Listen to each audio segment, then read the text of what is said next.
Mm.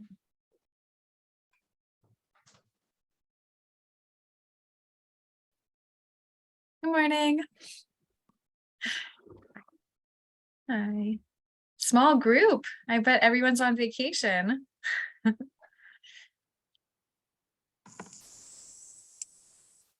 Morning, Judy. Good morning. Hi, Kim. Folks, how's it going? Good, good.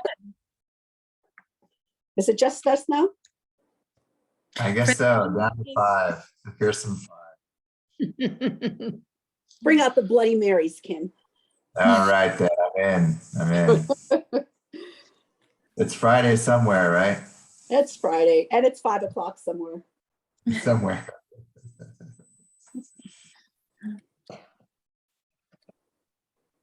Yeah, well, I think it's August and probably people are out traveling, but we'll give them a few more minutes to come in for those who are able. I know we'll be having a few more people today, so. Adriana, I didn't do my homework. What's that? Fort Ross Road, it's looking good, isn't it? I tell ya, you guys did a great job up there. Yeah, it was really fun to see. I was bummed that the power lines went down. At least I had the road to myself for a while. Yeah. Yeah, they were down for almost a day, you know. And, Oh, really? yeah, it was a lot. It was for people, you know, once you got that far, you had to turn around and go back around the coast. Oh, yeah. I was coming from essentially Timber Cove in that area. So I decided, all right, well, this is a good chance to just drive through it. And I was really pleased to see all the work that had been done. I just didn't know how far it went. Someone had stopped me on the road and said, yeah, it's closed ahead. So might as well turn back. We have about another 2 miles, mostly That's the what I Berry, thought, yeah. mostly the Berries property for about the first mile, and then another, you know, a little ways there. But Nice. Russian River Keepers are starting on Monday. Oh, fantastic. Great. That's good news. Yeah. Okay, great. Good morning, everyone. I think we'll get started. And I'll be facilitating today. But unless that is, anyone else would like to volunteer. Don't all speak at once. Okay, well, I'll continue and keep it simple. So let's do our morning updates, and we'll just go around in a circle. And first person on my screen is Lynn. Good morning. I don't have a lot of news. We're all busy up here in the Upper Marquest watershed. And you're right, a lot of people are on vacation, but life is good. We're getting, RCD is making progress on getting the shaded fuel break along Calistoga Road up and going. We're reaching out to landowners to get those official landowner agreements. We had our first in 2 years community summer potluck meeting in person. So life is good up here. Great, good to hear. Thanks, Lynn. How about Ron? Oh, hi, I'm Ron from Sonoma RCD. I missed the last meeting, but I watched the recording. And I like your plans for the, you know, get together, just the educational stuff. I like that, especially the what do you do after a fire. Awesome. Yeah, I got some word from Valerie. I forwarded this to Jill, so she knows about it. But we completed, we executed our agreement with the Bureau of Reclamation. And they have to send it back and get some federal approval stuff going on. So we're just waiting for them to call us back, and then we can start projects. And that's part of the the Gualala River watershed plan. Yeah, so kind of an outreach, sort of like what we did 20 years ago when there was a consent decree to evaluate the status. So it's been a while since we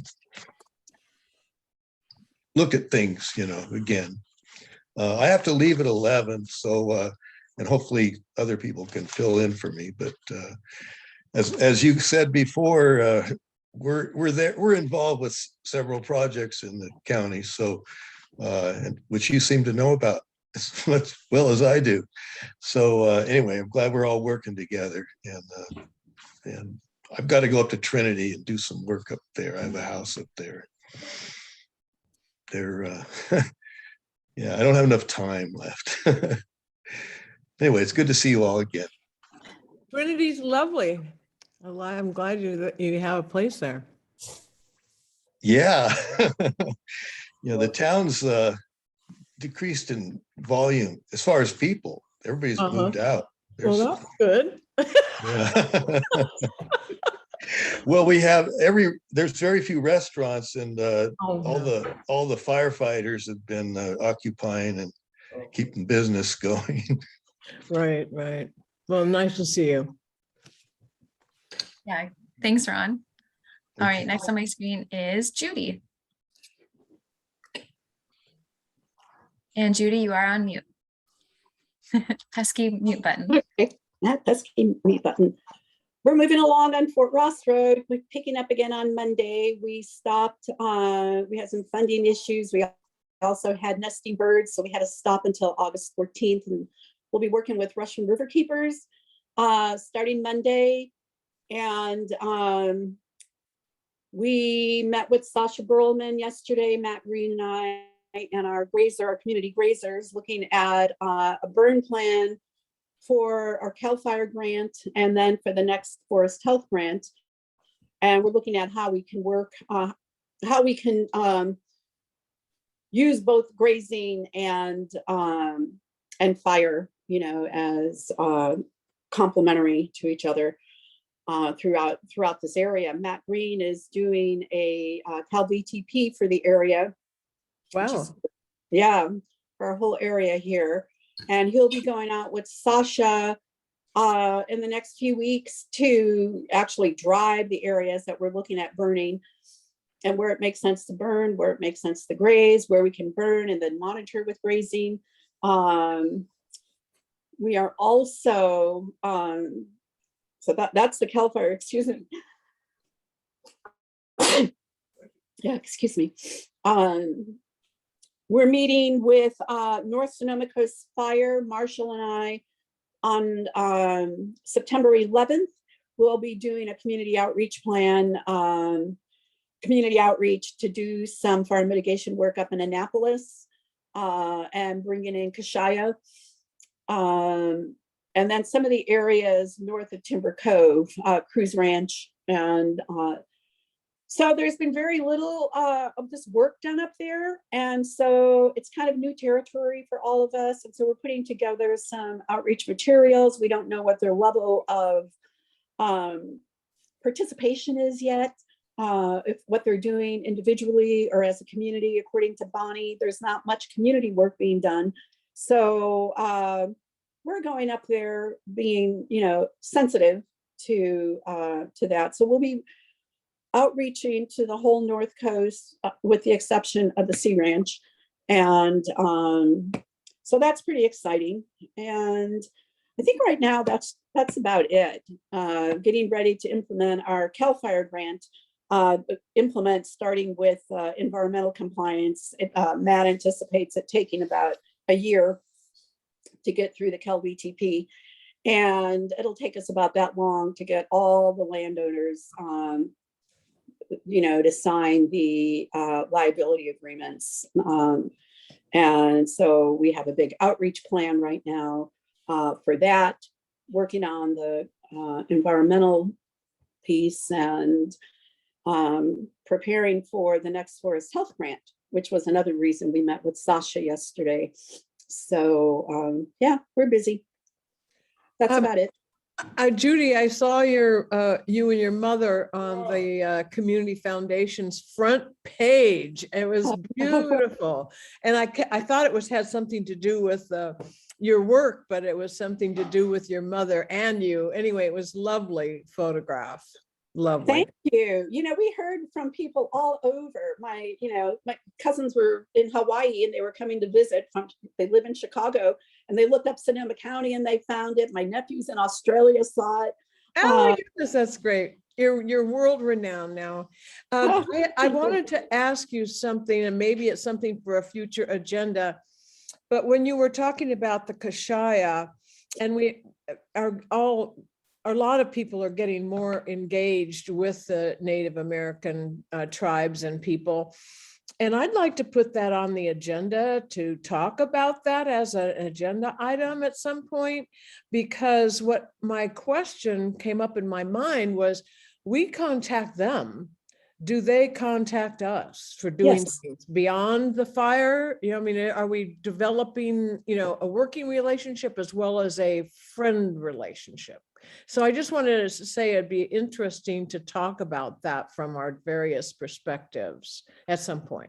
Well, we're going to have in one of our, excuse me, community outreach meetings. Matt's working with them now, directly. And so we're going to invite, I'm not really quite sure who, Anthony maybe, to come and, and speak in our community about some of the things that they're doing. We're looking at, we're working with Ratnaling and Odeon, who also works closely with them. And I know Nina quite well, and so do a lot of people up here. So Great. we'll definitely try to bring them in. If I know you're going to be talking about the conference later, I also have to leave at 11, but that would be a good, way to reach out to them as well to participate. Yes, definitely. And another note on that is that a couple or 3 years ago, I went up to the North Coast Regional Partnership meeting where they have many tribes. And somebody asked somebody to do a Native American to do something. And it was a leader, and she pointed out that, well, you can ask us questions, but you know what? We need to get paid for their knowledge, and so that was just another piece that I'd like to add, to talk about with everybody at some point. It's great that we're, weaving our cultures together. And if you're leaving at 11 and so is Ron, we maybe need to adjust the agenda so we talk about the conference while everyone's still here. I don't know how people feel about that, but just bringing it up. Well, I think we'll be able to get through our updates fairly quick here if we stick to 10:30, and then we can start talking about the conference at 10:30. Give us a good half hour to dive into that. Okay, good. Okay, thank you, Judy. That was great. And next is Kim. I'll make it really fast. So we had some great site visits on Friday where I was able to visit places that had prospective treatments that we're interested in whether there's technical assistance or what have you in the coastal area. Visited the Timber Cove and Jenner Headlands project. So probably the best news coming out of Jenner Headlands right now, other than the great work that they're doing, is that they're going to host a workshop on shaded fuel breaks, the installation and preparation of that site on September 9th. And so we want to keep the numbers reasonable. And so we really want to focus on first Sonoma Coast Collaborative folks and make sure they're familiar with the types of treatments going on in that area, and then reach out to other people who are just beginning this process of developing shaded fuel breaks. But we really want to keep the numbers around 25. And so you can reach out to Luke Farmer, who's going to be the lead on that.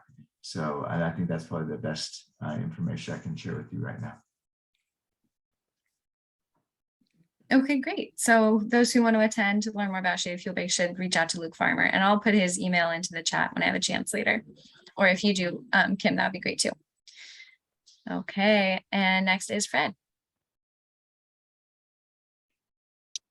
Hi all, happy to be here.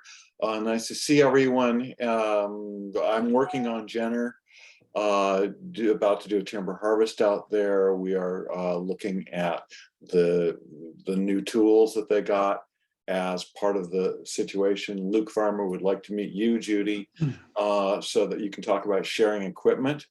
And we talked about using Charles Hope and others to be able to move it and stuff like that. Also developing a VTP now with SRJC, and I've been asked by Ben to speak to you guys at Parks, hello, about combining our VTPs and different options within there. So had a great talk with Sasha yesterday. Things are moving ahead really well. Good to see you. Next. Thanks, Fred. You know what? There's so much talk about Cal VTP these days. We really should create a separate group. And I know I had started that in the past, and I think it maybe wasn't like the most ripe time, but now I feel like it is even closer to that. So I'll send out something after the meeting to see who's interested in continuing a conversation about that. Yeah, I'd like to throw in a note. VTP is so new that I asked the Board of Forestry questions about it, and they apologize that they don't know the answers. And the boundary line between VTP and plain old burning for air quality with the air quality district is kind of something I would like to work on more, because I think there may be a way through a lot of this just with the air quality board. Okay.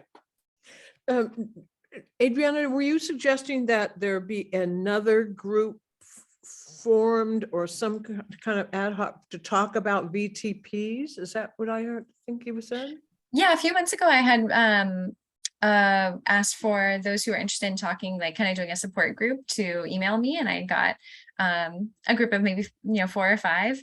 And I think it was so early days that people were like, we know we want support, but we don't know exactly what support we need yet. So it was kind of a little bit stalled right there. Okay. But I feel like that group, the amount of us who are thinking about doing Cal VTP is growing. And so I want to refresh that conversation and see what we can do. Yeah, that sounds very important right now. You're right. There are a lot of people are engaged and looking for answers. Okay. Okay, great. And Arthur, you are the next.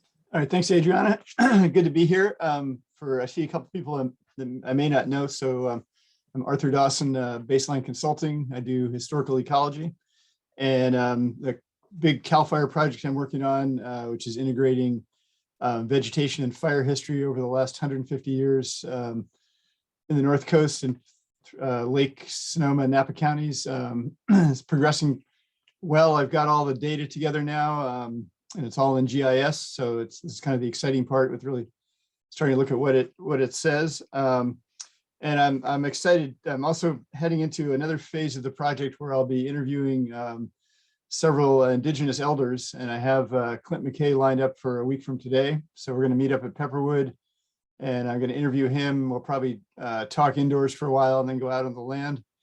And hoping to bring in a few other people. I've got a couple contacts, but if anybody has any thoughts on who I might talk to, if somebody who really knows about cultural burning, I think Clint's one of the best people that I know of in this area. And to Dee's point, he's on staff at Pepperwood, so I'm pretty sure he's going to get paid for his time, which is great. I totally support that. If anybody has any questions they'd like me to ask Clint or any of the other Indigenous elders, please put it in the chat or contact me through the email. And I'm also going to ask Clint. I think I'm want to give him the opportunity to tell me what I should be asking, since I may have some cultural blinders on that. So I'm going to be picking his brain as well for what sorts of questions, I want to go deeper than just techniques. I want to find out something about sort of how the whole thing is based within the culture. An Indigenous elder told me recently that fire is considered part of the community. It's actually far wiser than people are. So that kind of perspective, I think I hadn't actually heard that before, even though it made total sense. So that's the kind of thing I want to dig into, as well as just, very specific, timing and various techniques for different ecosystems. So that's what I'm up to right now. And the last thing, I'm going to have to leave at 11 also, but this project will be wrapping up at the end of March, and I'm hoping that'll be good timing to then present the findings at the conference. Nice. Thanks, everybody. That's great. Oh, sorry. I just said thanks. We have a whole session for you, Arthur. Great. Okay. We want you to perform a historical burn in the conference room. I'll bring in my bonsai forest. And we'll use matches. Great, thank you, Arthur. Next is Ryan Klaus. Hey everyone. I haven't been to the last couple meetings, but since then I've started with state parks, been there for about 6 months now, which is kind of crazy. But wildfire and forest resilience lead for our district, the Mendocino Sonoma coast. So I go from Bodega Head up to the county border and further on into Mendocino, but Armstrong, Sonoma Coast, Salt Point. So I know we'll be going to Salt Point next month, 17th, I believe. So I've been talking with Brendan about setting up that and talking about Bishop Pine issues, which becoming more and more apparent for us. Yeah. Anyone who drives the one sees it. So, but it'll be good to talk more about those issues. But recently for updates, we'll be working on Seaview Road and Willow Creek Road, shaded fuel breaks this fall. So we'll be having that work continue. Fort Ross Road, continuing that, slow going, lots of dead tan oak that we're just trying to take care of. What else? Hiring 2 forestry technicians. We have interviews next month. So we're excited for that. We'll be hiring 3 more people in addition to that this year, and then probably 2 additional after that, with a total of 7 people for the crew. Let's see. I could go into more stuff, but we don't have much time. So reach out to me if you want to talk more. Thank you. I have one quick question. Ryan, when you say Fort Ross Road, you're referring to Little Fort Ross Road, correct? Right. The one that is bounded by us, right? Yeah. Right. I know, because there's a lot of confusion whenever and I spoke with someone from Parks, when the announcements go on our bulletins, when people hear Fort Ross Road, they're thinking, Fort Ross Road from Myers Grade to Cazadero. And so Little Fort Ross Road is where you're doing all of that work. And then when you're doing it on Seaview Road, are you doing it over there near Plantation? Yeah, some of that by Plantation. I mean, Seaview is going to be more limited because where our property actually overlaps with the road is smaller, but we're going to do where we can work, and hopefully we'll be able to patch that together later. But we're mostly doing a lot of this shaded fuel brick work so that we can later go in and burn it as well. So we're doing what we can, but especially at Salt Point, the issue is that all the private property is up on the ridge and we're just below everybody. So we're trying to make that work the best we can. Okay, thank you. Great, thank you, Ryan. Good to see you. And hope to have you back again. And someday, at some point, it would be great to get kind of a deeper update from you about what all State Parks is doing, and maybe a couple other State Parks folks as well to speak to the inland unit Great. in the county. Yeah. I think that's great. Yeah, we have a lot of work coming up. I think we've just been so busy, but I think maybe after the Salt Point tour, we can put that on the agenda and I can talk to it. Yeah, we're making up a burn plan right now to burn in Austin Creek this fall. So we're hoping to do that as well. Just a lot of getting the paperwork in so that we can do the work and get it done before it's too late. So we're just very, very busy with not enough staff. Adriana, that's such a great idea to get all the county state parks people that, relate to, the type of thing that Ryan represents and do a presentation like we have got CAL FIRE doing things, because I'm sure there'd be a pretty big audience for that. So that's great. Yeah, that'd be fantastic. I know you're busy, so I don't want to delay your work with something like that, but we should talk more about when would be good for you. Yeah, and to be clear, the reason why we're getting so much work done is because of Marshall. Like, he is the one carrying the torch for sure. So He he's really needs, helping us out. We have a great partnership. he needs an award, boy, and he needs some more time. Maybe we can give him some more time. Well, as my boss Brendan says, he has a twin, right? So there's two people out there. Yeah, for sure. Right. Awesome. Okay. People moved around a little bit, but I think Sashi is next on my screen. Hey guys, I just am here mostly to kind of talk about the conference, which we're going to talk about later. Let's see, we are moving forward on the GIS tool that UCC and Sonoma Water are building together, which is called the Wildfire Resilience Planner. You guys have heard a lot about that. We had a meeting with Kim's department to really kind of understand what the use cases that Ag and Open Space would use it for. And the idea is to help create a systematic way to prioritize vegetation management investments for wildfire resilience.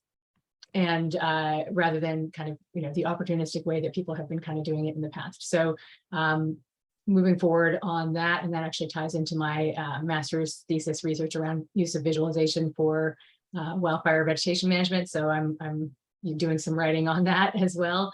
And Fred and I had a long conversation yesterday about PG&E veg management coordination. I'm working with them to create ways to coordinate their veg management work in Marin, Sonoma, and Napa counties. And I've got a coordinating committee meeting that I put together in Marin that would be in the beginning of September. And we're just trying to put together who would be involved in that conversation in Sonoma. And Fred was incredibly helpful in kind of identifying what some of the issues are for private landowners and what would be, ways that we can have PG&E coordinate at a sort of planning level and at an implementation level with their vegetation management. So there's some force multiplying of that work. And, all this is to the end of, I was actually just looking on your website. It's kind of beautifully stated there that there's just so much more we can do together. And if we all have a kind of a collaborative mindset of, I need to work on my own land, but I also need to, go out to the edges and work together. And those of you on this call are kind of the leaders in that area. So thank you so much for that. There's other stuff, but I won't go any further at this point, and we'll talk more later. I'm sure I'm going to talk to all of you later. Okay, so every person in our group needs their own presentation slot at some point. There's so much to talk about. Thanks, Sashi. Ellie, you're next. Yeah, hi, everybody. So not a lot to report. Sashi didn't mention this, but so we'll be talking about it, I guess, a little bit later in the meeting, but we're working with UC Cooperative Extension. We're on the handbook funded by Ag and Open Space funds, and we're still getting the early building blocks in place to do it. So there's not really a lot to report other than that we're really excited about it. And we just finished a partnership with UC Cooperative Extension, Occidental Arts and Ecology Center, Fire Safe Sonoma, and Santa Rosa JC in West County, doing a series of workshops and site visits, which were really, we called it the pilot of our handbook and outreach series for this best management principles and practices for beyond the 100 feet. And it was very well attended. And I think a few of you actually showed up, including Adriana at the last, we had what we called lightning consultations, where we had 5 landowners present the problems that they have on their sites. And then we had a group of probably 40 additional people, landowners who attended. And there was a panel with Brock Dolman and Mike Jones of UC Cooperative Extension, and Kim Batchelder was available as well. And Sashi responding to the kinds of problems. And it was a really interesting, it was kind of an interesting sort of jazz choreography Never been done before, but I think in general it went well, and we're probably going to try to adapt it for future workshops with landowners. But the whole idea is to discuss some both tried and true and innovative types of practices for landowners and with all kinds of conditions to do vegetation management that will have multiple bottom line benefits that aren't just for fire resiliency, but watershed stewardship, biodiversity, and so on. So anyway, we're just moving along with this, and it's it's slow and steady and very interesting. Ellie, do we have the video for that session up on Fire Safe Sonoma yet? I was just looking for it. Because that was incredible. That I would highly recommend everybody watch that. Ellie did an excellent job of facilitating these 5 different case studies. It was really incredible. And yeah, Mike and I and Brock. Mm-hmm. It's up on the Fire Safe Sonoma YouTube channel, and it went up immediately, like the next day. I'll see if I can find, or I'll put it in the chat. Oh yeah, Lynn was there too. There you are. Hi, Lynn. Yeah, that would be great if you could share the video. I have to agree, it was wonderful. I really enjoyed it, and was felt like it was a great way of just demonstrating how to give ecological consultation on a whole variety of issues. It was very interesting and fast-paced and entertaining too. Great, thanks, Ellie. And Brooke, you're next. Hello, everyone. Good to see everyone. And I'm Brooke Edwards from Sonoma County Regional Parks. And a couple items that we're working on is we're doing some fuel reduction work at our Cloverdale River Park, which you might have seen in the newspaper. There have been a number of fire starts up there. There is a homeless population that's kind of in and out of that park, and it's not confirmed, but it seems like that they might be lighting the fires up there. So we're doing fuel reduction up along that park as much as possible. And really the fear is that a fire would get started in that park, jump Highway 101, and then make its way over to Cloverdale, the city of Cloverdale. So trying to work on that to do fuels reduction work, working with the fire agencies up there. We also have a project out on the coast, Gualala Point Regional Park. We've done some thinning of some of the forested windrows out there and made a number of burn piles, about 200 burn piles. And this has landed on the radar of Sonoma County Climate Activists Network. And we've received a bit of opposition against burning the burn piles. We have cured them, they're dry, we put craft paper on top, we're following all the best management practices. However, a lot of these folks are kind of in the, no touch, no burn camp. And so we're working on actually stepping up our outreach materials in terms of prescribed fire and pile burning. So we will be putting together like a 1-page fact sheet. We'll be updating some of our information on our website. We're also going to tie into some of the videos that are out there. There is a pile burning video that you guys have probably seen, is about 5 minutes. Ben Nichols is on there. Someone from the air quality control board is on there talking about how, these burn piles are a good way to reduce these fuel loads. And if you follow these BMPs, you're going to reduce particulate matter up in the air. So we're stepping up that as well. So if anyone has any outreach materials or something that they want to share with me, they think they might be helpful, please send them my way. What I'm going to be doing is something similar to what I did over at the Jenner Headlands Preserve. I came up with a number of fact sheets. One in particular was on restoration forestry. The idea is to put it all on just one piece of paper and really kind of lay out the context. Why are we going into the forest to thin? We're not working with old growth forests, we're working with clear cut, second, third growth forests. So to try to set that context of why we're doing the type of stewardship that we're doing. And so that's the same approach that we're going to be taking with this prescribed fire handout. And also, it's going to be focused to the layperson. So remove as much jargon as possible, provide them a context, provide them a reason why, and then tell them how that we're moving forward with our prescribed fire program. So those are a couple of things that we're working at Sonoma County Regional Parks. Thanks. That's great. I am all for it. I love public education and outreach and just getting us all to kind of just have more transparency. So I think a handout like that would be really great. And I also wanted to ask if you have that video that is about pile burning with Ben Nichols and someone from the Air Board, please share it with us. That would be great to see. I'll put it in the chat. Just a note from Jenner, we're developing a little outreach flyer about the logging there, about taking a younger forest and turning it into an old growth forest. So that might be useful for parks and for other people on this call.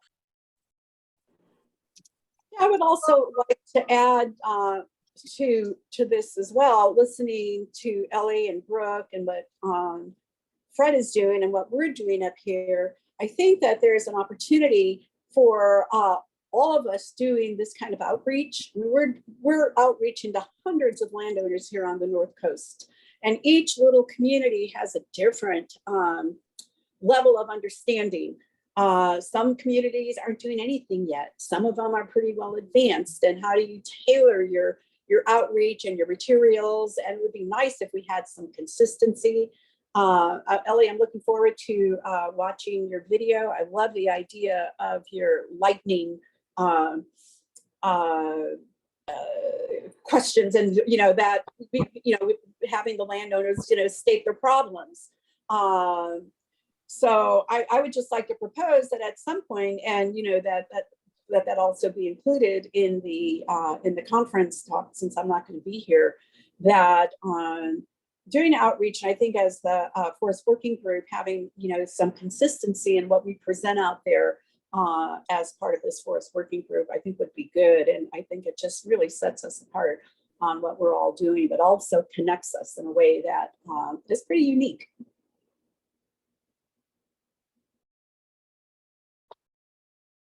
Thank you, Judy. Yeah, consistency, I think, is a great idea. I invite us to share our outreach materials with each other and ask for feedback, or we can even formalize that process a little bit more if there's a desire for that. But I think just sharing and seeing what people are putting out there is really helpful.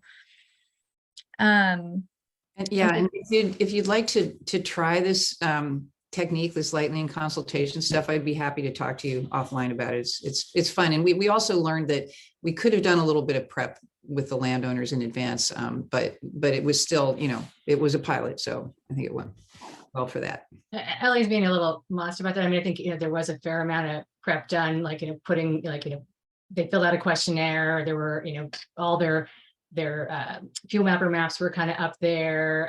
They maybe weren't totally prepared to kind of, give a little speech, but it was all really productive conversations. And they, Ellie and the group that actually chose the case studies really picked a good broad swath. So I think that you guys will really enjoy it.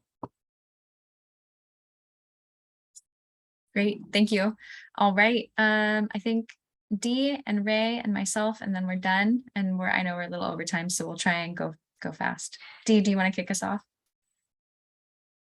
Yeah. Oh, Yes. This is great. It's sort of the lightning approach to our update. So I kind of like it. So taking action for living systems, we're working on our a pitch, which is also kind of a description, more clarification, because we've done some more work on honing in on what we do and what we want to accomplish. And that should be out in the next couple of months. And I'd like to present some of this then to the forest working group at some point. It could be a mini presentation. And I'm also reaching out to Jeannie Schultz, and she just reminded, I was telling her that I'm still working with Fred, and she wanted to be sure that I said hello to Fred.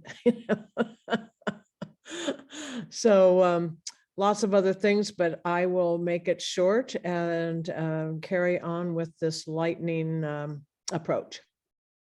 Thanks, Dee. That's great. Yes, I would like a mini presentation on Tals's pitch. That sounds great. And then Ray, you're next. Yeah, hi, I'm driving and lurking today, so let more information on my list. So thank you. Hooray for Ray, hooray for Ray. His house is almost, I mean, you could probably sleep in it in a sleeping bag or something right now. Okay, great. Good to have you here, Ray. And then I'll give us a quick update to say that RCD is, one thing of interest is we're starting to work on, in the spirit of public outreach and transparency, just explaining a little bit better what the forest programs are at the RCD, how landowners can get involved, how to apply to our incentives programs, and just generally how to work with us. Since I think it's something we talk about a lot, but we don't have a lot of printed materials around. So I'm trying to work with Jason Wells on shaping something up that will speak to, not just our own projects that we administer. We have the North Bay Forest Improvement Plan, Forest Improvement Program, which is an incentives program for landowners, quite like EQIP and CFIP, but also give some instruction on how to work through the RCD on NRCS applications, CFIP applications, CAL FIRE applications, and other kinds of technical support we can provide. So I will be, I'd like to share those materials with all of you at some point to get your feedback and make sure that the language we're using is all consistent and that the way we're presenting the information is helpful and understandable. And then we'll start putting it out there. And it'll be a resource too that any of you can use, to also talk with landowners. So I'm hoping to share something like that with you next month. Okay. All right. I think we are ready to go into the next part of the meeting. And that is, I'll just show my screen real quick to remind us of the agenda. Let's see. Hopefully everyone can see that. Can you see the agenda right now? I hope so. Okay, good, great. Sorry, I'm using a different kind of screen. It looks different. So just the introduction to the Forest Conservation Conference planning process that a small committee of us have been working on for the last 2 months or so. Sashi, since you are here, I would love if you want to walk us through this. We can also pull up our document online, but might make sense just to start right here. Yeah, thank you. Well, so this idea kind of came from was Adriana's idea of the first time I met with you all. There were so many different topics where we had like, well, we should follow up with something on this and this and this and this, and then we kind of, Adriana was like, well, this kind of sounds like a conference. Why don't we put together a conference together? So that was really the genesis of this idea of doing a joint UC Cooperative Extension Forest Working Group conference. And you all have a history of having done these conferences in the past. But what we wanted to do that was different, because there are so many conferences and there's so much information out there, was to have something that was really focused on the practical aspects of living with fire as a forest landowner, particularly here in Sonoma County. So, not so much the learning about some theoretical things that you might be able to apply, but really talking about, hey, how do you how do you work together with your neighbors? How do you share a piece of equipment like the grant Kim just gave to purchase a masticator, and people are figuring out how to use that all together. What are the challenges of working with utilities? So what we came up with was that we would put together a little subcommittee of this group who've been meeting every couple of weeks or so. And right now, the stage that we're in is coming up with kind of what are the potential conference sessions. And we've the categories are largely what Adriana has here: education. There's sort of planning tools for individual landowners, things individual landowners need to think about, and then implementation of best management principles and practices. This is kind of leading into that handbook discussion. And then, how do you coordinate with your neighbors and with larger planning efforts in the county, region, state? And we've also talked about maybe doing a survey which, ties into, we've been, the idea of doing a landowner survey has now come up in so many different areas. We've been talking about doing it actually in the UCCE Sonoma County office about doing kind of a landowner needs assessment. We've talked about it in the handbook group, and we've now talked about it here. So I think that there's clearly a need to find out what forest landowners really are concerned about. But with the conference, the stage we're in is we've kind of come up with brainstormed a bunch of different topics, and then the committee members have each taken taken on some topics to flesh out like what would be the program description, and we'll use that to kind of figure out what we have the greatest interest in, what we have the resources to bring in the best speakers for, what's going to be a panel, what's going to be a site visit.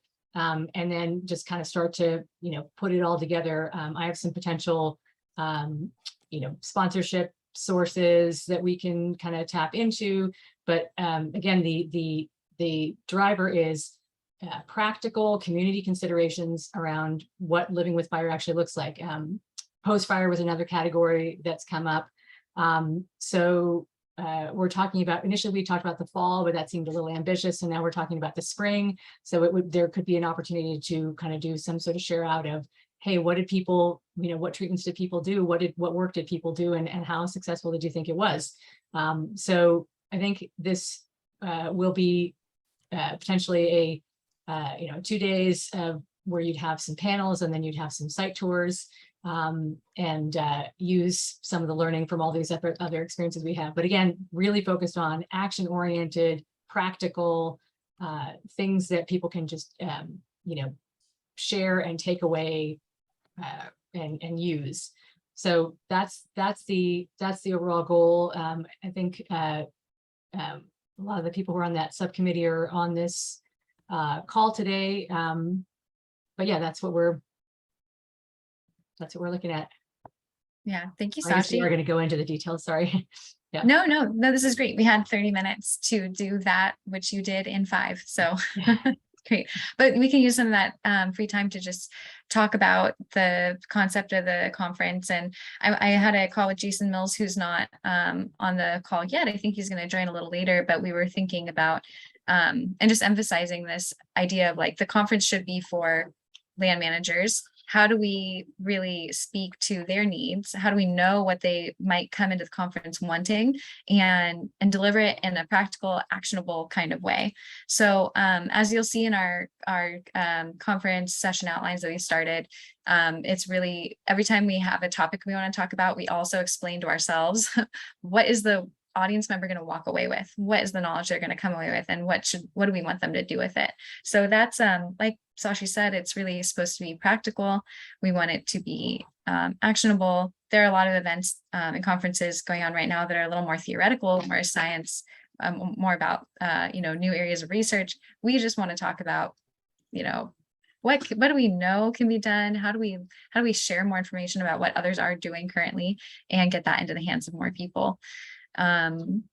So I think that's the lens we'll be using to think about which topics we talk about and which we don't. We have a very long list and we're going to have to cull some of them, but we want the priority ones to be the most important. Any other comments? Are we to the point where we're talking about, suggestions for content and various aspects of the conference now, or? Oh yeah, but I think the next thing we'll do here in this meeting is look at the list. We have a long list of topics under each of those categories. I think we can talk about, why we listed them and if they're, which are a high priority. So if it's that level D, maybe we can hang on till we get to that, but if it's something else, feel free. That sounds right, but I really want to be sure that we get some input about what should be part of the conference, not just from our own group, but to contact people that are in different sectors to get input from other perspectives. Absolutely.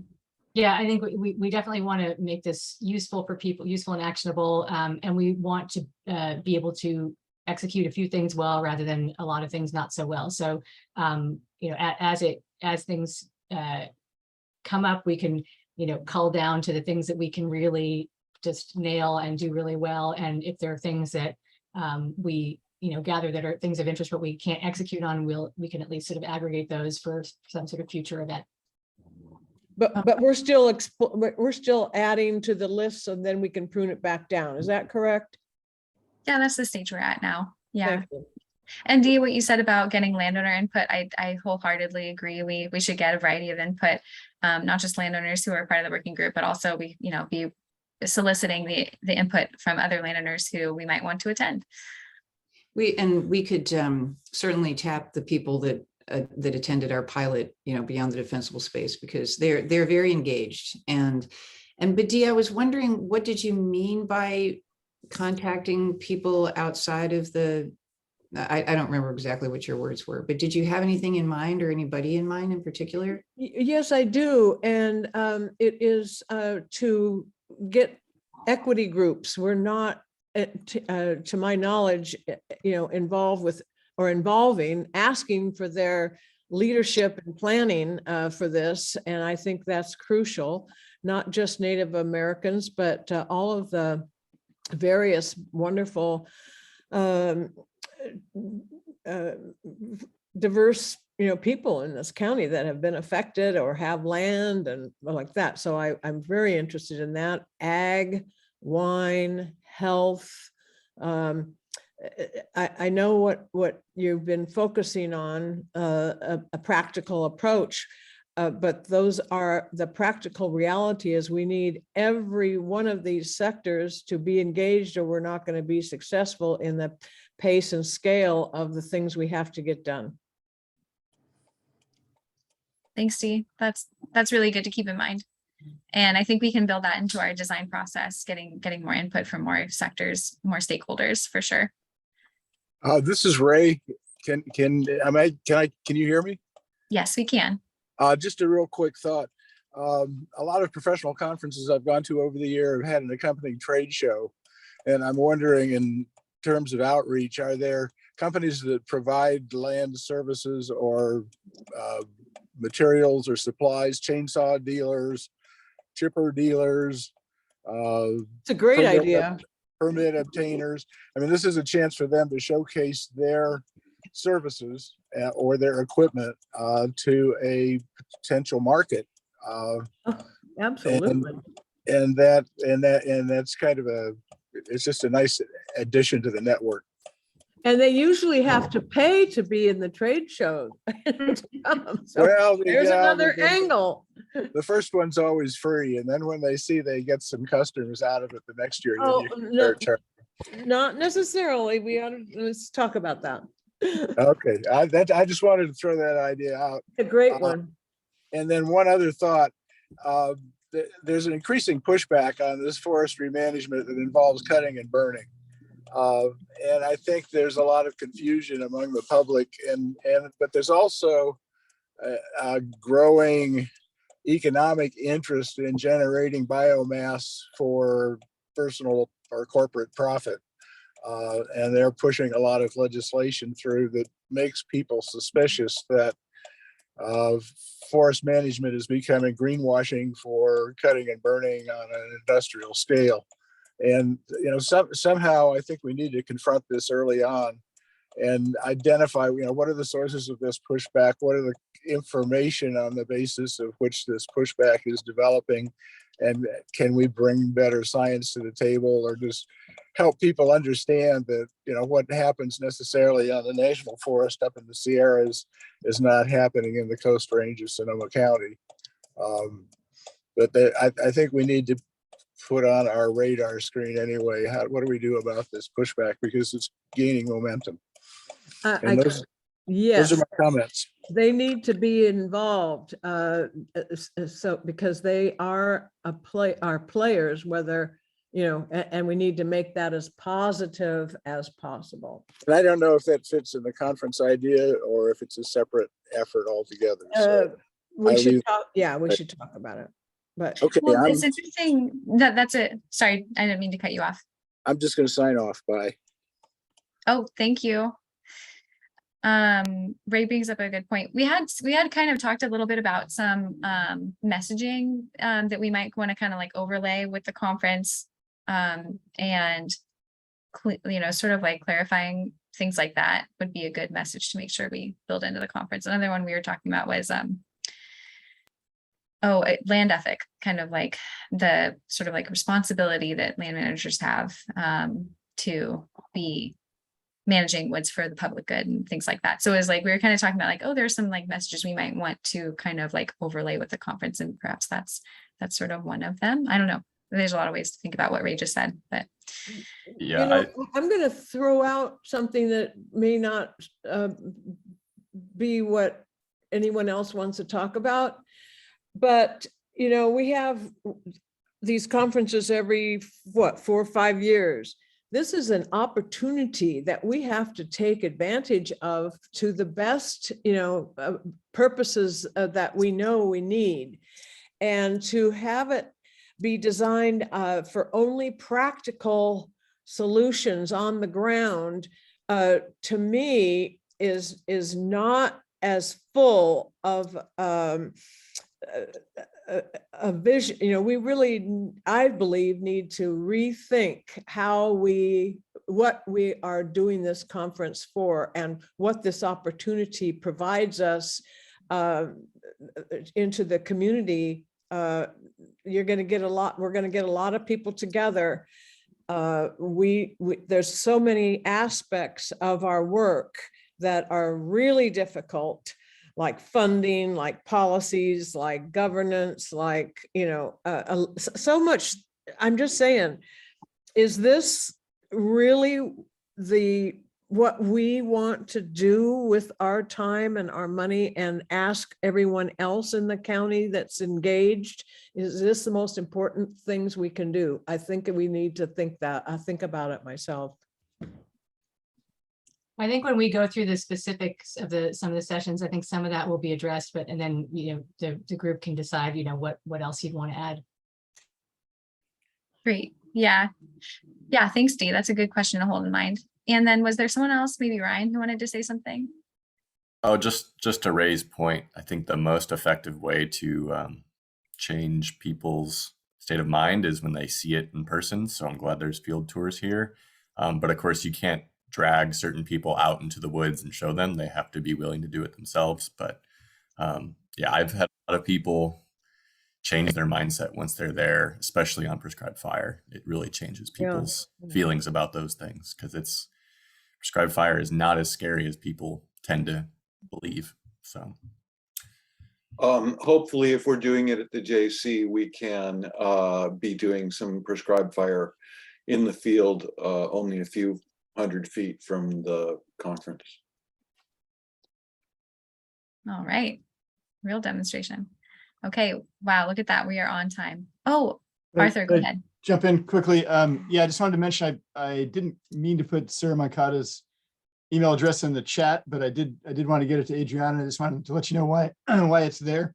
There's a small property in the West County, like 7 acres, that's being managed by the Cultural Conservancy, which benefits Indigenous people of all tribes. And they've only been there for a few years, but they've done cultural burning on their property, and actually brought neighbors in to watch. And then the neighbors started asking, well, when can you come to our property to do this?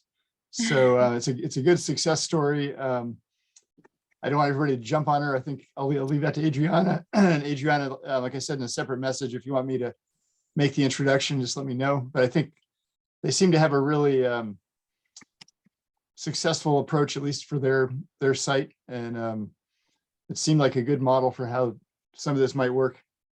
That's fantastic. Thank you. And they are a great partner as well, the Cultural Conservancy. Thank you, Arthur. I'll be in touch with you. Okay. I'm going to have to go, but great to see everybody. Good to see you too. See you next month, hopefully. Yeah. Definitely. All right. Anyone else need to jump off? I've got to say goodbye too. So bye, Ron. Good to see you. And I think, like anybody that's involved with the RCD, like in that we have a list, of people to reach, so we could put that in our flyer. I guess so will Gold Ridge and hopefully Mendocino and everybody involved. Well, I'll see all you later. Thank you. Yes, great. Thank you, Ron. Thank you. I'm leaving too. This is Judy. See you next month. And I'm jumping off as well. Back to the VTPs. Okay, I'll see you guys. Okay. Bye. All right. Okay, and now it's us. So let's transition over to the document that we've been using online to brainstorm the events, the topics for the conference. Let me just push that over here. I wonder, can you see that now, or is it still the agenda? It's still the agenda. Not the agenda. Okay, great. So then I will change it over to this. All right, thanks guys. There we go. And I'll make it a little bit bigger too. So anyone who wants to be on this document can be. I will just share a link to it right now. And then I'm going to scroll past some of the preliminary things because we kind of talked about those, like, what's the goal, what's the purpose, how are we doing it, kind of things at the beginning. I just scroll back up a second, because I just added something under goals just to kind of capture, I think it was Ron who said this idea of highlighting the public trust and ecological frameworks, which is something that we're going to be bringing out in the handbook as well. But I think that there, as you were saying, Adriana, it's really good to have, to have those concepts kind of sprinkled throughout to make sure that people are, understand sort of the holistic perspective. That's a great point. Thank you for adding that, Ellie. I don't know if we mentioned it, but it would be a 2-day. We're thinking at least 2 days, 1 day indoors, 1 day outdoors. I don't know if that was mentioned earlier. But now to get to the topics, this is on page 3 for anyone who wants to scroll along. We have, as mentioned, we have these categories. So, planning tools for landowners, funding tools, we ended up kind of just integrating that with other things, education, implementation, and coordinating. And so you can see we have a lot of subtopics for each of those categories. And that's what we wanted to run through today. Sashi, do you want to do like a high level overview of those, or how would you like to do this? Hold on, I just didn't get there it is. Okay. Yeah, I'd be happy to. And Adriana, thank you. It's been really excellent to work with you, and you've really kept us on track and organized, and I can't tell you how much I appreciate that. I think it was Jill actually who kind of created these categories. So this is the first one, planning tools for individual landowners. So we've got intro to forest management plans, kind of talking about just literally about how to use a forest management plan, and the UCCE workshops, and just kind of an intro to that. Working with a local forester, burn plans and grazing plans, tools like the fuel mapper and the resilience planner, including what those data sources are in the fire history and the fire footprint, an overview of the CAL FIRE unit plan and goals and objectives, fire history of Sonoma, how's the county changed, what's the fire footprint, what are the implications for our management approach, working with PG&E and utilities, working with insurance companies, what practices are favorable to them, and then we've got kind of a funding assistance primer for at the individual level, but also sort of, I guess, pointing out what the more collaborative funding opportunities are, because they're mostly kind of cost sharing incentive things for individuals, but then they're kind of bigger things available if you can work in a bigger group. And we initially said that we were going to put funding in its own category, but that seemed like it folded really well into the individual and the collaborative section. So we folded that in. On the education category, using the handbook of best management principles and practices for Sonoma County vegetation management, workforce development with Fire Forward, circuit riders, and other groups, understanding the SRJC forestry program and supporting tribal and cultural practices. And then the fourth category, category D, implementation. So this would be potentially some panels, but this one we mostly want to have be kind of site visits or leading into site visits, fuel reduction practices with ecological approaches to vegetation management, how to consider multiple benefits, the logistics for chipper programs, and for sharing equipment, grazing herds. Those seem to be sort of two things, ways we could break it out. And then some things on individual types of treatments, biomass processing, repairing protections, management techniques, shaded fuel breaks, invasive plant management, prescribed burning, pile burning, prescribed grazing. The handbook is in there. That's a duplicate. And then we wanted to do a panel. What have been the sort of partners who are kind of, the organizers can kind of lead this. What are your sort of lessons learned and accomplishments from the pre-fire season? What would you kind of want to, change for next time? And were there any impacts from the state? And how can Sonoma's experience help impacted communities? Actually, I was talking to Leo from Linda Hopkins' office yesterday about, they're really wanting to figure out ways that Sonoma County can help other communities with what we've learned. And then post-fire recovery, and that's a whole, issue unto itself. Jason is the on point for that one. The fifth category, coordinating with larger planning efforts. Community funding. So how to get the funding support, how to put a partnership together, what are the templates?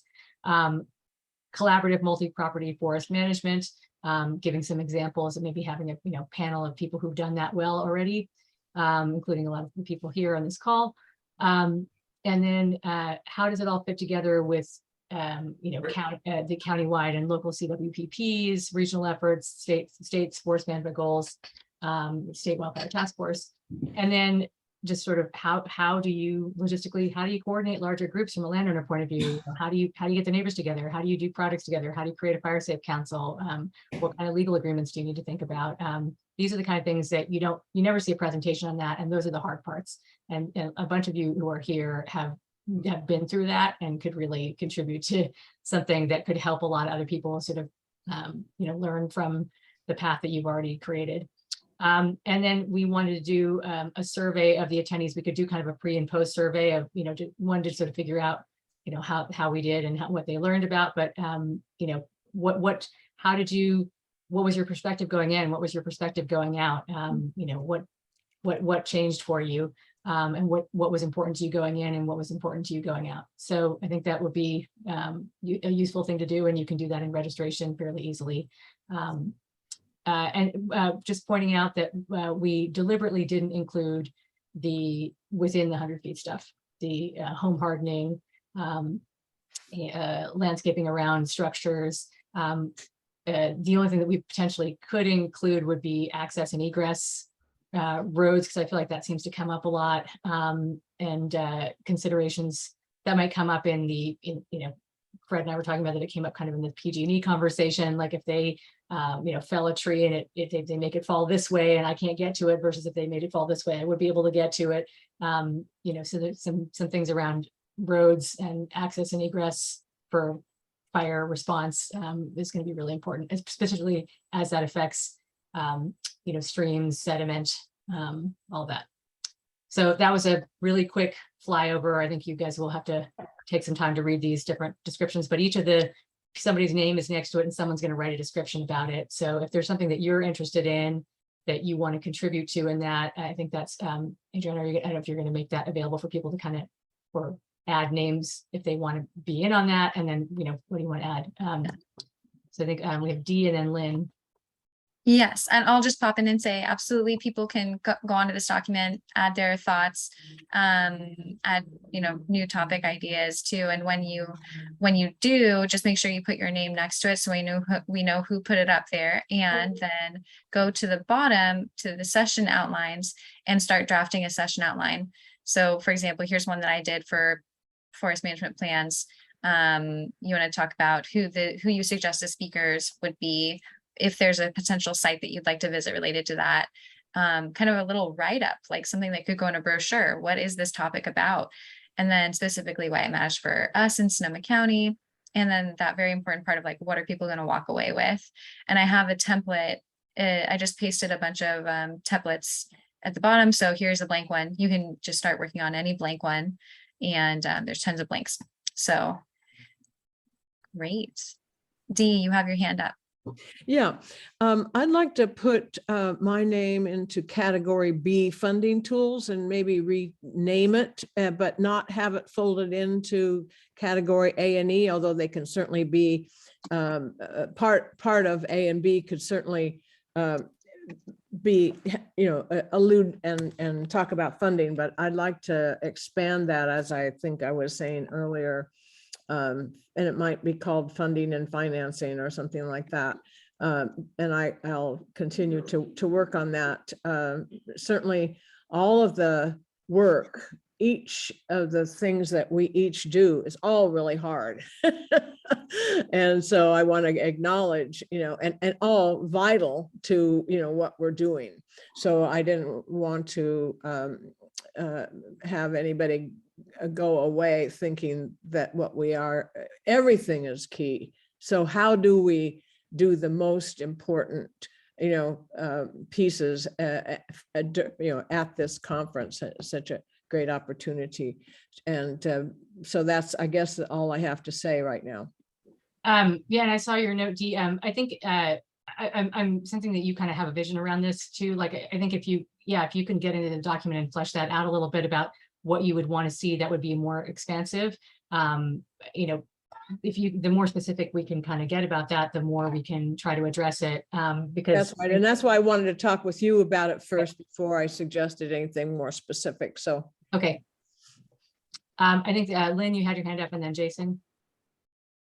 I just wanted to note, sometimes there's a thin line or maybe even a false line between what are individual landowner interests and what are collaborative. And so there are a couple of places where those seem to, where it seems could be in both categories. So you might want to consider maybe a morning session more on the individual topic, afternoon more on collaborative, and two things come to mind in that specific for me. One is about grazing. So we saw individual plans, including grazing plans, but I think there are a lot of us that are interested in community grazing.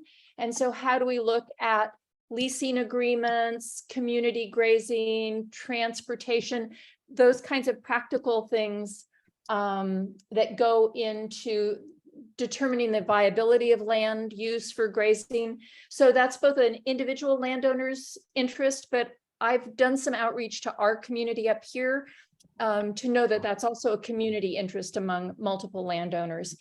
And the other place where I think that is really important is when we talk about forest management plans, because there are some people who are too small to have their own individual forest management plan, but they would really like to know how to collaborate with their neighbors to be part of a more collective forest management plan. Yeah. And then I know on my road, we have the great thing that's happening for some of our burned out areas is that we're getting new neighbors. We're getting people coming back.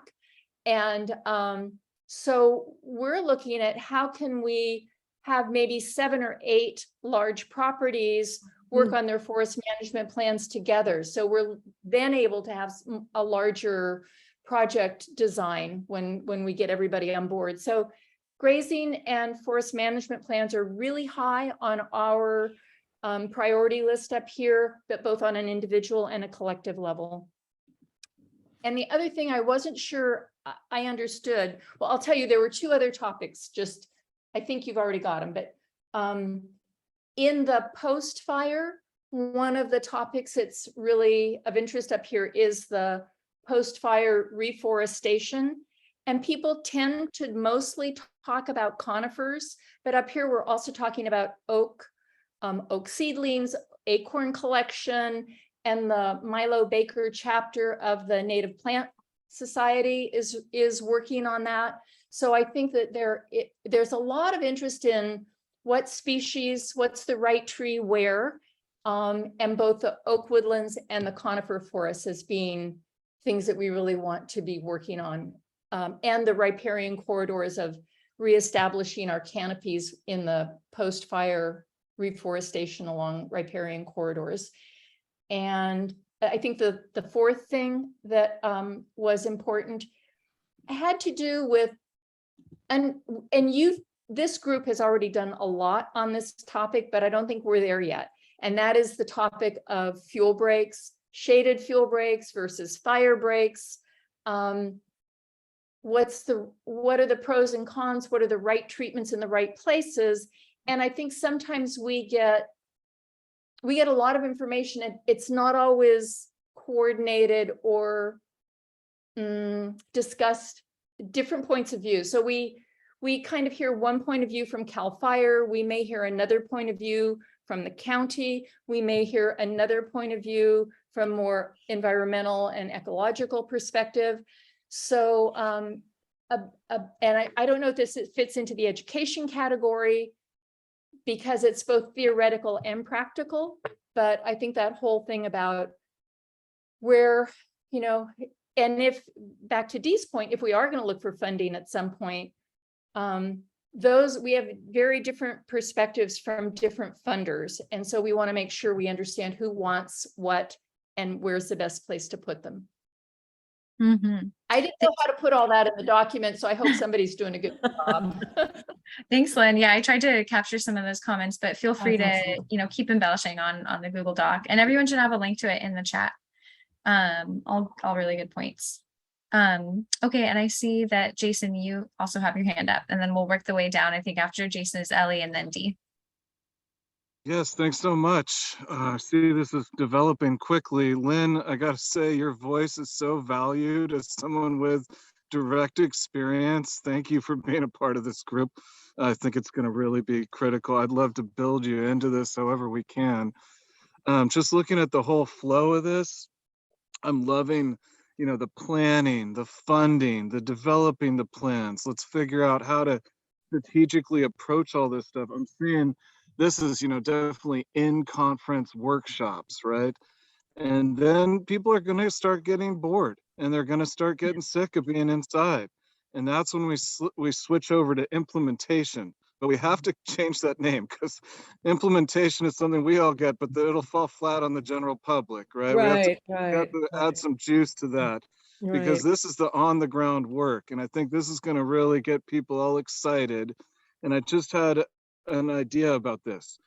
Here in Sonoma County, we have everything from forests that are going to burn and we know it to forests that have burned. Yes. So what if we set up these tours starting off in West County with some of the preventative work being done and show, hey, this is how we conduct fuel breaks before the fire hits. And this is all the considerations we put into place, and then working our way west to the aftermath of fire and start assessing, okay, now the fire's here and what are we doing now, right? And those are both huge topics. So I see that they're now merged. I liked before how they were separated, but I think it's good if we merge them, but I just want there to be a flow to it. And then at the very end, I thought, what a great time to bring everybody back and do lessons learned, right? Because those are going to be the big takeaways and everyone's going to have a ton of questions from seeing these sites on the ground. That's my 2 cents. I like the idea of doing the lessons learned as the wrap up. Yes. Yeah. Okay, there's so much going on now. I don't think I can keep up on the document. So please feel free to jot your ideas on the document. That was great, Jason. Thank you. And then Ellie, you're next. Yeah, I have a couple of things. Just in response to Lynn, I put the link to the California Native Plant Society conference that's coming up in October. And they really are focusing a lot on fire resiliency, post-fire, things like that, different plant communities. And it's expensive. It's like $450, but I really think it's worth it. I'd highly encourage folks who are interested. I know Jason's going to be there, right, Jason? Mills. Yeah, you probably are muted. Sorry. I'm gonna be presenting on trying to defend our oak woodlands. So excited. So I think there's going to be really good information there. And then a little bit kind of on that topic. And we've had, Sasha, you'll remember this, Mary Lee Guinan, who is, I've known for a long time in habitat restoration and revegetation, has been suggesting that there's a lot that we know about from the forestry programs for doing fire resilience, but there's also a lot that's coming from habitat restoration and to try to make sure that we merge. And it sort of brings in the whole watershed ecological benefits and so on. And I just wanted to highlight that, though, that this idea of habitat restoration as part of fire fuels management and resilience. And I'm not sure exactly where it goes, but I'm trying to sprinkle it in where, and also, different funding sources for that. Like you can do riparian habitat restoration and fire fuels management at the same time, of course, with permits. What was the other thing I was going to say? Well, it definitely can go in the session on the handbook. But I think it's I think actually that's a really great idea to try to sprinkle habitat restoration in to some of the other topics. Well, and Jason's already going to have it, because that's where he comes from in the first place. That's the other thing is remembering that Mike Jones has pointed this out, this idea that, and Jason was talking about moving from the east to the west, and the fact that pests, the beetles that are threatening coniferous forests in the Sierras are definitely moving into our communities. And I put that under post-fire recovery, but that's a really bad place for it. Anyway, just another idea for landowners to be conscious of the fact that, and it also fits with why thin forests, because by creating healthier forests, your trees will be able to resist pest infestations. Where does that go? Yeah, maybe that's an education item on, because there was a sort of there's a look back, there's a fire history, but maybe there's sort of a look forward of, what are the kind of, things to be aware of kind of in the future. Maybe this is something where we get like Mike and some other, folks to say, these are when, disturbance ecology people like, here's things kind of on that scale that you need to sort of keep an eye on that we kind of see coming right now. I think that's a great idea. I think that could be its own session. Absolutely. Thank you, Ellie. All right, Dee, you're next. Yes. And then Ryan. Yeah, I wanted to, I can ask Ellie, Sashi, but we certainly would like to have the task force state task force involved. And that comes into my mind of, we do need a main speaker, and we should be concentrating on that, because next June is just practically already, people are already scheduling people that are great speakers and stuff. So we should put that on our agenda soon. I would like to see us to put in time for attendees to share their knowledge, some special time, that's what we're listening to people.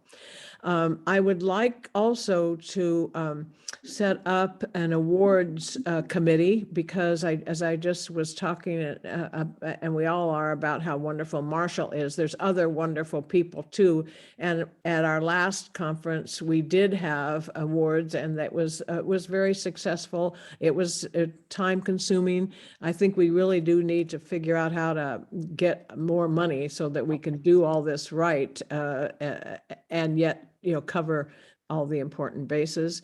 And then lastly, maybe I think that is it. Great, thank you, Dee. Great ideas. All right. Thanks for recording this session. This can be helpful. Definitely. My fingers can only record so much via typing. Okay, great. Ryan, you're next.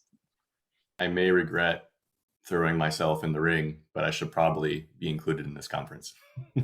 Yes, please. I don't know if we can necessarily lead one session, but having state parks people added to certain panels, I think would be great. We'd love to do that. Definitely. It's just one of those things that it's hard for us to give the time for, but we have it on the schedule, we have it all laid out, I think we can make the time.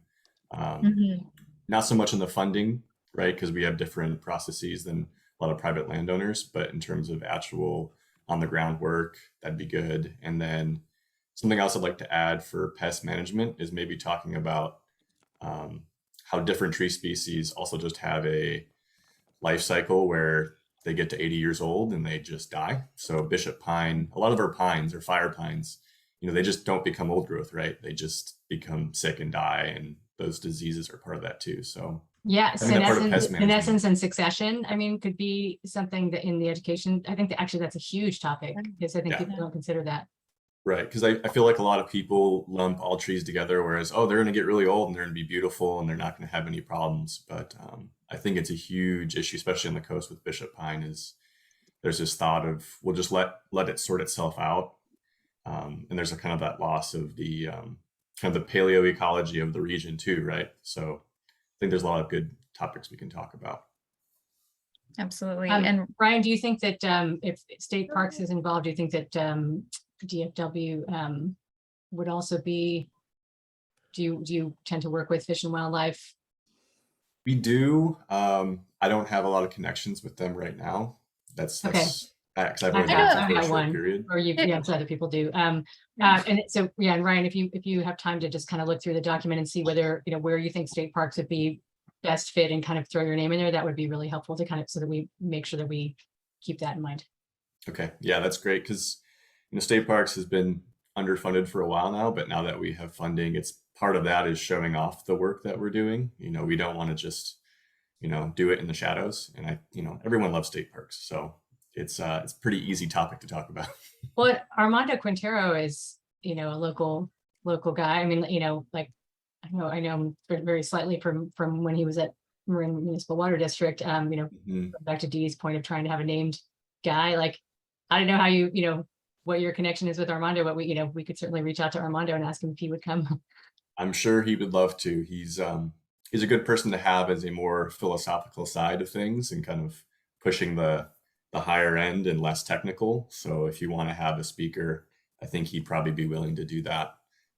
But more so like maybe like an opener or like I forget what you call it. More of keynote. Keynote speaker. He'd be better in that realm of things. Yep. I'm thinking we could get Wade Crowfoot. I'm going for him. That guy's in demand, but we can try. All right, great. I'm adding a something at the top for keynote speakers, so feel free to add in your suggestions. Armando, what was his last name? Quintero. Quintero, Quintero. I've heard him speak. He's fantastic. Yes. Awesome. And he's from State Parks, did you say? He's the head of State Parks now, isn't he? Yes, he's our director. Yeah. Okay, great. Awesome. So we have just about a half hour left, and I think this has been really good. We can continue like this, just kind of, popping ideas. But I also want to, I think there's another thing that I did want to touch on, and Sasha, you probably have other things that you want us to touch on too. I have one more thing I want to close with whenever you're ready. Yeah. So the other thing, the workshop idea. Yeah, go ahead. Oh, great. Yeah. So the other thing I was going to say is we have so many ideas, and I kind of want us to, this is really good, dumping ideas, thinking this is important, this is important, this is important. But I also want us to each somehow go through and kind of prioritize them and see which ones feel very important. And when we see how many of them feel very important, then we need to talk about what level of detail we can go into in these sessions and how to connect people with more information. How do we set it up so that they have enough, but we are not trying to give them everything, because we just can't give everything in a short amount of time. So let's build that into our conversation somehow.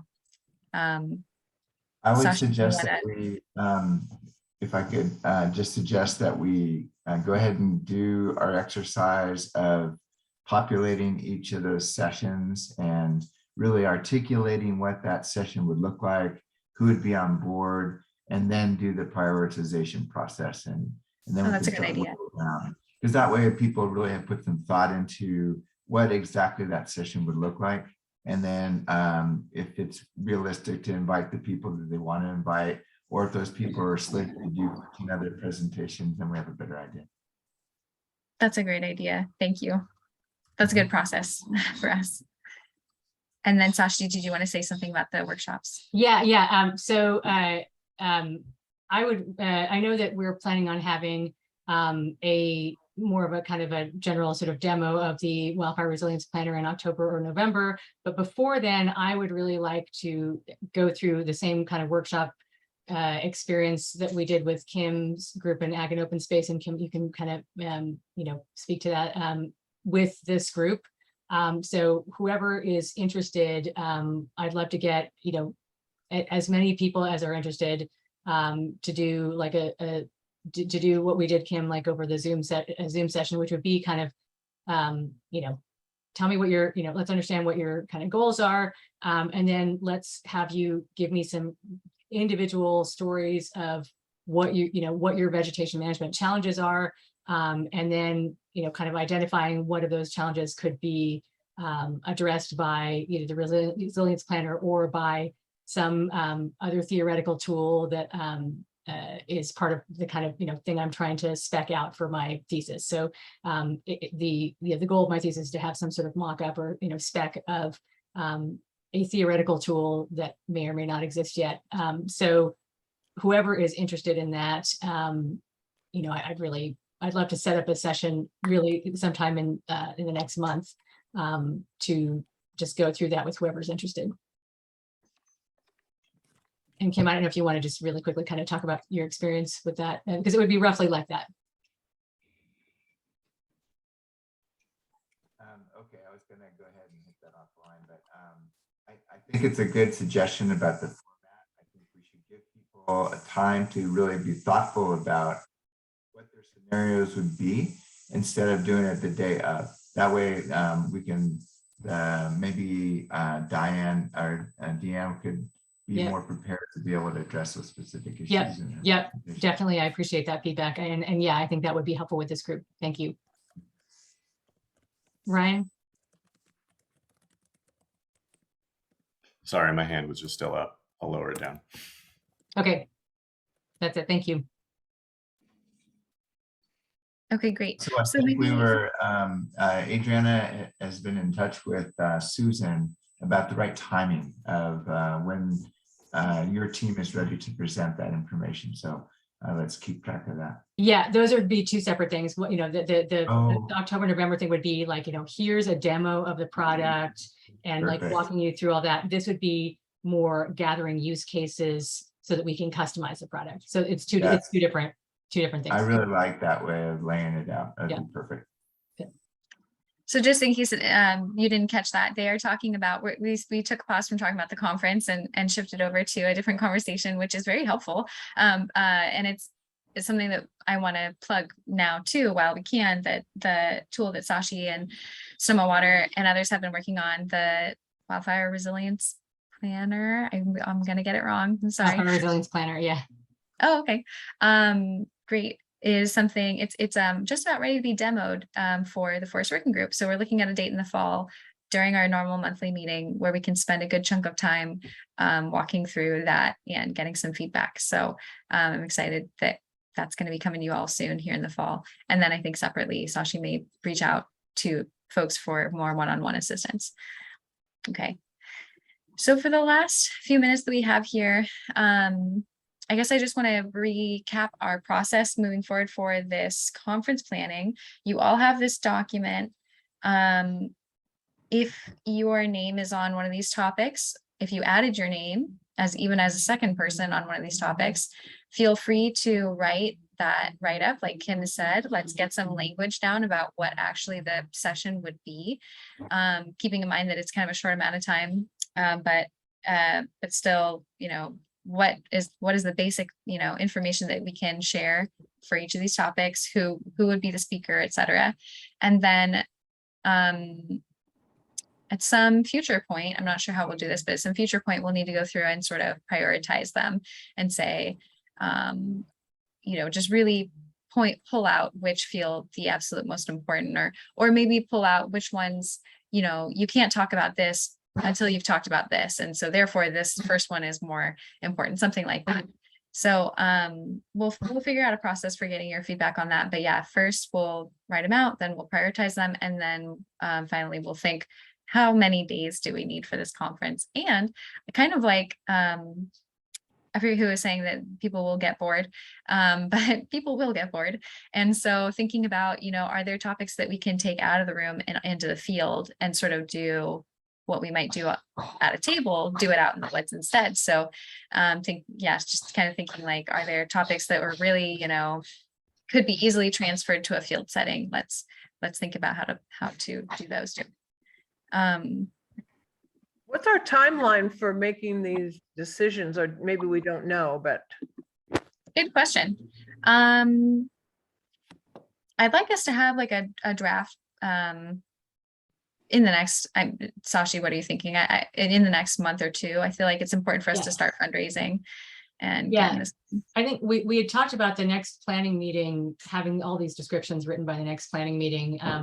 I'm sure there'll be some, you know, gaps that we'll later fill in, but that should be really the bulk of it. And then we can kind of lead with that, and, you know, like we can add things in that we, you know, later determine to be important. But I think if we stick to that, we'll be in great shape, because we'll at least have something to work with. It seems like we should have someone contact the JC right away and see what is open for next year, because they could be, who knows, full. It'd be nice to know. Anyway, if there's anybody that has time to do that. Would that be Adriana? Okay. Yes, and possibly Fred too. But yeah. Right. Right now it looks like the Schoen Farm is our like just kind of like slam dunk spot to host, but we are considering other places too, and maybe that'll be we'll just ask around and see who has availability where.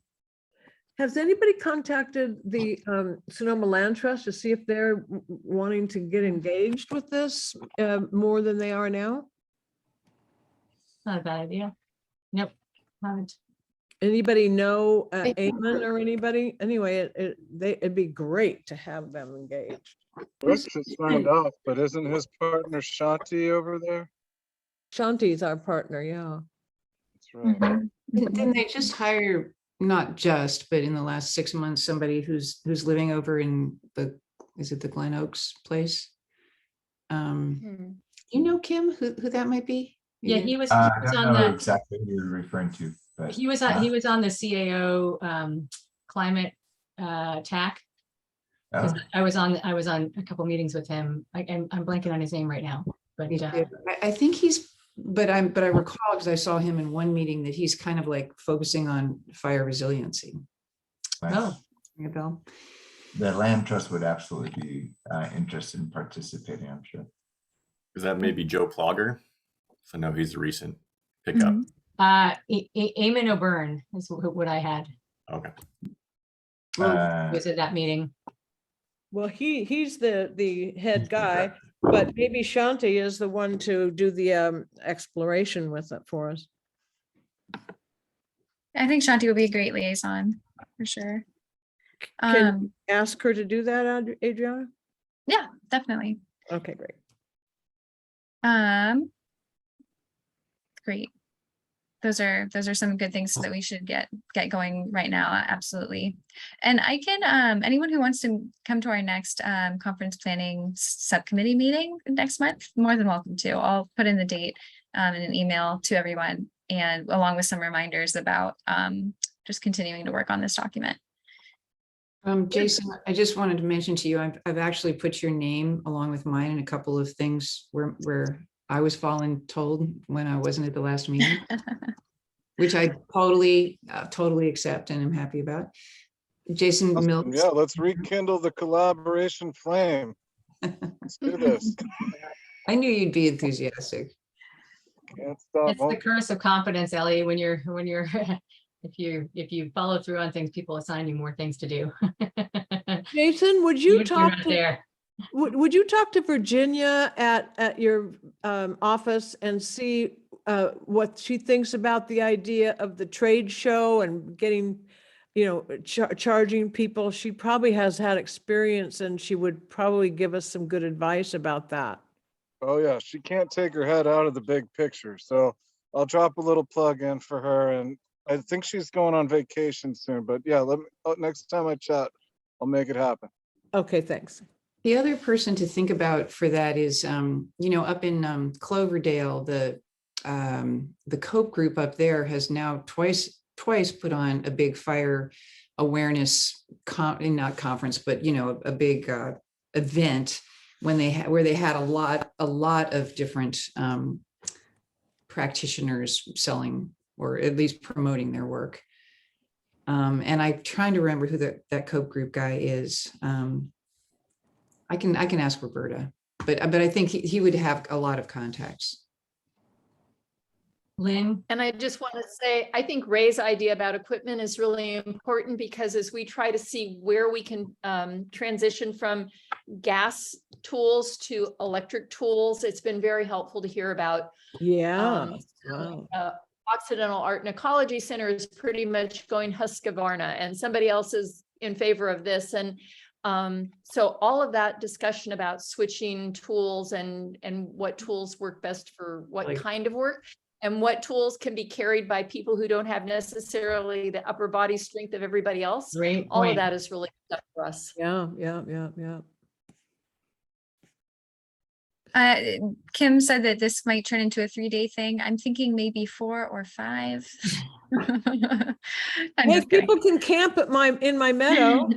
I think the what's great about this is if we generate a bunch of great ideas and we cull it down to the ones that we can execute the best, and then we take the rest and we capture those, those are things that can be future events that either would be from this group or others. We could even capture that in a public way so that other people we could even kind of write that up. Like, here's what we didn't cover that we would like to see other people look at. And I think that alone could be really valuable. And we talked about doing some kind of white paper wrap up at the end, like you've done in the past.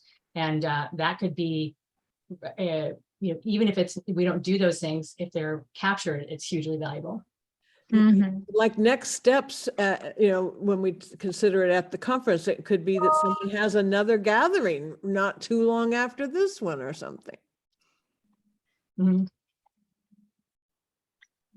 And, another question to ask ourselves is that if we have this conference and we have new people come to it who are newly interested and want to get engaged, what is our next step for engaging them? So just thinking about that. I think each of us, we have, our own programs, our own, things that they can plug into, but just knowing that there will be this kind of like energy and we want to keep that momentum going somehow. So maybe I'm just thinking, if some of the things we can't do, like, for example, if we can't do the trade show, maybe that's okay. It becomes a separate thing and we invite people to come to that separately and it keeps the momentum going, kind of a thing.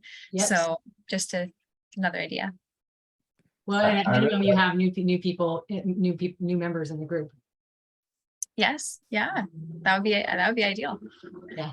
I like the idea of doing the trade show, but I would probably suggest we go with a hybrid of a trade show where people are showing equipment and such, but also have tables. This is what we've done in the past. Have tables where people can kind of have a poster session about what type of services they provide, i.e. the RCDs, ag and open space, regional parks, and we all have information booths that really allow landowners, anybody interested, to be able to have a one-on-one with someone who's informed about the type of work they do. Mm-hmm. Like we did for the state task force, like that. Yeah, exactly. Because that was a really fabulous collection. That was great. Yeah. You can just have it staffed by people who are knowledgeable about the things that they could do. I think the landowners really are responsive to that. That was fantastic. It was.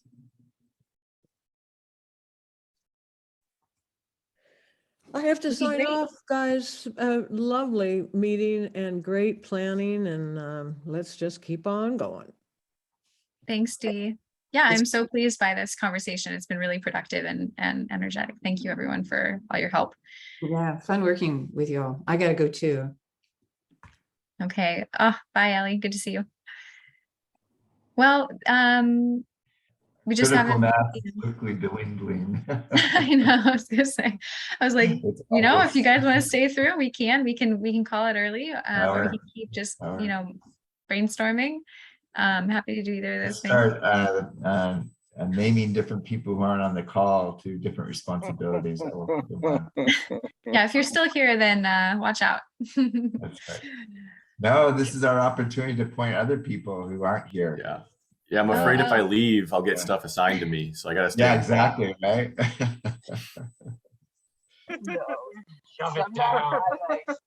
Well, one thing I want to say that I kind of forgot about, it came up, but we didn't emphasize it enough, that we are doing a field tour in September. It's the Saturday right after our September monthly meeting. So hopefully it'll be good timing for us to take all the whole membership and say, hey, come this Saturday and do this. But yeah, we're going out to state parks, to Salt Point, with Ryan and Brendan and Fred, and hopefully some others, to talk about forest health on the coast, and Bishop Pine, and just kind of like where everything is at, why things look so bad out there, what we can do about it, what it all means. I think it's gonna be a really, really interesting event, and I hope you guys come. I will be putting out the sign up sheet and Eventbrite information on our listserv today or tomorrow, so you guys can start registering and sharing it. Yeah, please share it all around. So just, I would be remiss if I didn't mention that before the end of our meeting. Thanks, Ryan, for being there too. I assume you'll be there. Yes, absolutely. Yeah, Great. very excited. It's a difficult problem to deal with. We have a lot of dead trees out there now, and it's only getting worse every year. It's going to be a tough 5 years out there. And there are a lot of landowners in the area who also are facing that same challenge. So I'm very interested in getting them into the event. So Yeah. I don't know exactly who they are, but if you guys know, I assume Judy's neighborhood is affected up on the coast. But yeah, if you have any landowners in particular you think should be there, please let me know, or send it on to them. Yeah, I'll talk with Brendan. He'll know more so what the neighbors are out there. I'm still too Great. new. That would be awesome. Yeah. Okay. Well, anything left to do? This I is feel like this unheard of. Are you telling me we've finished early? Has this ever happened? Totally unheard of. I think Sashi and I are both overwhelmed with how much more we have to incorporate into this conference. So Yeah, I think not quite is done there yet. anything left to do? It's like, oh no, maybe we better stop now, because otherwise we have a Move five overhead. I think that's it. I think there was so much said in the last half hour that now it's like absorption time to Yeah, exactly. let that filter and sink in. This was a lot Yeah. of information, a lot of really good ideas. Do you guys have any process suggestions for how to get people's thoughts on priority topics? I think that since we're all in the room, I might as well ask. We're gonna have these write-ups, and then how do we take feedback? For me, it would be helpful if the planning committee could condense these into fewer numbers.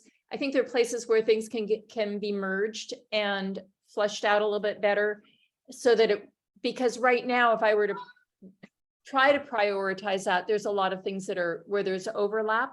So maybe reducing the numbers, synthesizing a bit, and then, any number of strategies, like letting people vote on their top 3 or 4 and going from there. Okay, good idea. So yeah, Or merge top them 2 in together. each category. Mhm. Any other ideas? Maybe we can create a spreadsheet that's just visually something that people can capture all that we're trying to do, and then they just put their priorities, and maybe like I like Lynn's suggestion of just numbering them 1 to 3. What are your highest priorities?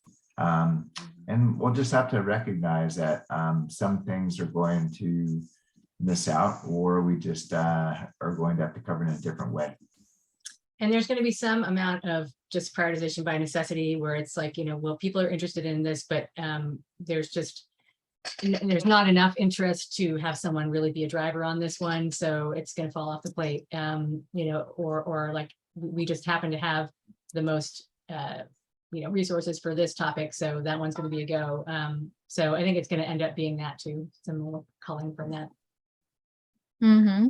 Yeah, good point. So it's When we have people's Marshall explicit Tuberville- preference. Oh yeah, we Yeah. should have Marshall take a look at it. Yeah, I was thinking about that Yeah, too. I was going to say, when Marshall Tuberville's listed for every session, I don't think that's going to work. Yeah. Yeah. Yeah. But yeah, you have the people's explicit preferences, and then you have their implicit preferences in terms of what they're actually willing to put time into. So if nobody's willing to put time into it, then that's, then they're not interested. Right. Mm-hmm. Yeah, good point.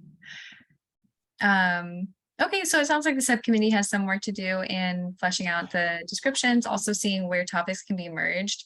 And then once we have a little bit more condensed list, then, display that somehow in a way that's easy to look at, maybe a spreadsheet, like Kim said, and get people's votes. And I don't know if it's going to be their top 5 or if it's their like must-haves or something. Like, I don't know how we'll do it. We also should kind of figure out a goal, like how many sessions can we do reasonably in a day or a day and a half, and then say, okay, we can do 10 or whatever. And so what 10 are they going to be?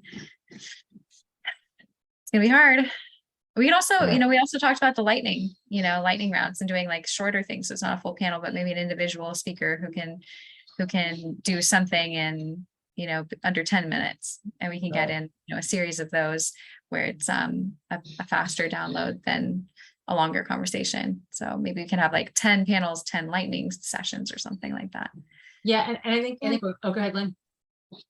I'm also not, it sounds like we're talking about everybody attending every session, whereas you might want to have breakout sessions where you can offer 3 or 4 or 5 different things to get some of those smaller interest topics available, but not everybody needs to go to every one. Yeah, they should not all be plenary sessions. Yeah. Right. Good point. I forgot about that. Yeah.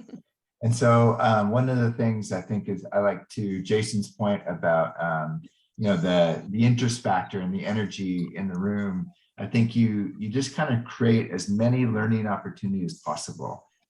Trade shows and booths, that's one way people love to learn. The lightning session, that's another way that people change their dynamic, or they're more attracted to that. So, and some people are just want to put their butts in a chair and listen to a plenary. So you got to kind of offer the whole spectrum, and then just hope that people come away with what they needed for that particular session. Yep, good point. Also, some level of, the write-ups that we're doing now may be too short for this, but some written material, so that if you missed a session, you have the handout at the end anyway. You have the web links and resources you need if you missed it. Yeah, I think that's a great idea. And I think we should really not be concerned that we're not going to be comprehensive enough, or that we're not going to, because we can't do everything. So let's just try to do, a few things very well, and capture that which we wanted to do but didn't get to in some organized way. I think if we focus on that, then there should be some comfort in, oh, but we didn't do, we're not doing this, and that's really important. Well, we just can't do everything. So we're going to try to do a few things, very well, and make sure that there are a variety of learning experiences. Sounds good. Absolutely. Do put some thought into retaining the information that's presented. If people are using PowerPoint, ask them to provide us with the deck, and see if we can assemble a proceedings of some sort, or a documentation of some sort of the information that was exchanged, or some of the information that was exchanged, as a handout for later use. It's an awful lot of good information if it can be captured in some usable way. Yep. or just record the damn thing. But I don't know how many people ever go back and watch recordings of past conferences, but just some thought to saving the information. Yeah, Definitely.